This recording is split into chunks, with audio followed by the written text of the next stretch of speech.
Wake me when you need me.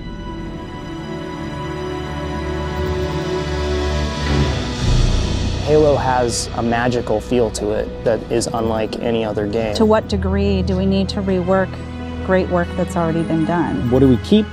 What do we throw away? What do we add? Equally, we want this to be our Halo game and the first Halo game that 343 has developed. We've really focused on trying to craft these moments that live up to the legacy of the Halo experience. We're working within the constraints of what makes Halo Halo, but trying to make every aspect of it bigger and better.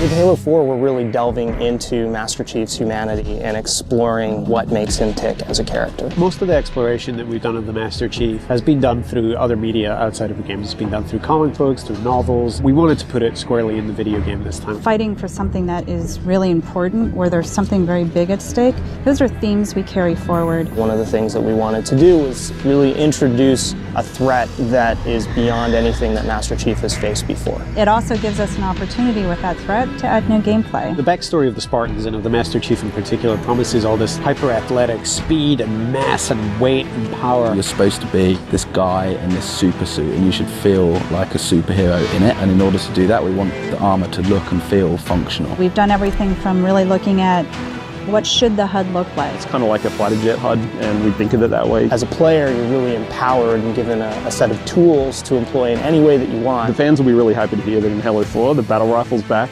It's the old burst fire precision weapon that they know and love. All weapons, vehicles and enemies have all been updated graphically. A lot of that is just in service of the experience we're trying to create. We want you to feel like you could step right into that world. We're trying to bring that across in multiplayer, that there's this whole universe out there and you get to play in all these cool locations. We're absolutely creating multiplayer levels from scratch. So these are not play spaces that are recycled from the campaign. They're purpose-built with competitive in mind. The two maps that we're going to be showing are Warhouse and Wraparound.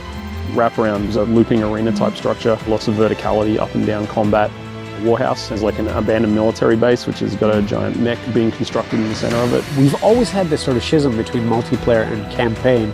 And the campaign was completely wrapped in fiction, and multiplayer just wasn't. The Spartans in multiplayer are Spartan 4s. These are the newest breed of Spartan. We've created a fairly compelling and fairly convincing reason why Red Spartans can fight Blue Spartans. There's other parts to our multiplayer experience.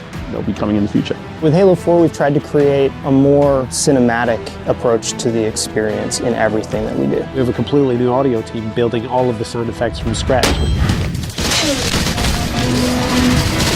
We've redone almost everything. We've already recorded 100 tracks of music. Artistically, the number of assets that are going into this is way more than any other Halo game. We wanted to do so much more. You have this massive team of people who have all come together at this one point in time that focuses on every day that we have left, doing everything we can to make this game the best that it can possibly be. It's still Halo, but it has its own voice, and it's extraordinary.